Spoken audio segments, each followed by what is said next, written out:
I looked at the heavens and I says, I made it. I'm here in California and I'm going to spend the rest of my life right here. I am California of the past. I am California of the past. I am California of the past.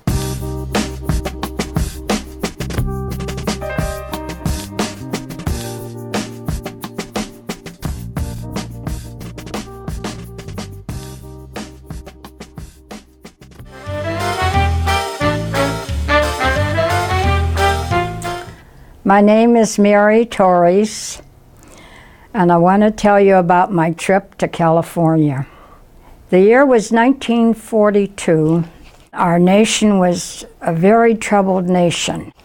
We were at war, and we were just getting out of the Depression. There was many of the young men that were being drafted. They were joining the military. It was a very, very sad time for us all. I was born and raised in a little town in Pennsylvania. My parents were very poor. I had a bad childhood. I had just graduated from high school. I spotted this ad from McClellan Air Base near Sacramento, and they wanted workers. And they needed me immediately, and work was guaranteed. So I thought, this is for me. Sunday morning, when my dad and mother went to church, I got an old suitcase, and I packed it. And I made a few sandwiches, and got a box of saltines, and I wrote my folks a note, and I told them that I'm going to look for a job, and soon I would contact them. Spotted my purse, there was my money. I put some in my bra. The rest of it I left in my purse, and I walked down to the bus station and got a one-way ticket for Sacramento, California. I boarded the bus, and I never looked back. It was a long, hard trip. On the fifth day, we were driving through Nevada, and our driver announced that we were going to have a one-hour layover in Reno. And this was so that some of the passengers can gamble in the casino. And I thought, great. I'd never been in a casino in my life. I'd love to see one.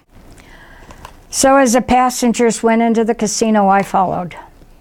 When I walked into there, I looked and I thought, my gosh, I've never seen tables like those. They were full of silver dollars, and these people were yelling and screaming and playing cards, and the slot machines were buzzing, and I thought, my gosh, I didn't have any money to gamble.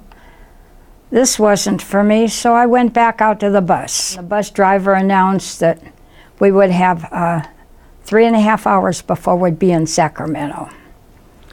So I thought, this is great. Now I've got to think of the things that I have to do once I get in Sacramento. Now I've got to find where North Sacramento is, because that's where the base is. Second, I've got to get a bus schedule because I don't have a car. And the third thing I've got to do is I've got to find a room. As we traveled through those mountains, the most beautiful mountains I've ever seen, that we were losing the pine trees, and we start seeing little houses and little buildings. The bus driver announced that if any of us were looking for rooms, they had a bulletin board, and we can go over to the bulletin board and we can take down any number we want and give them a call, and they rent out rooms to people like myself. Also, there was bus schedules, local bus schedules.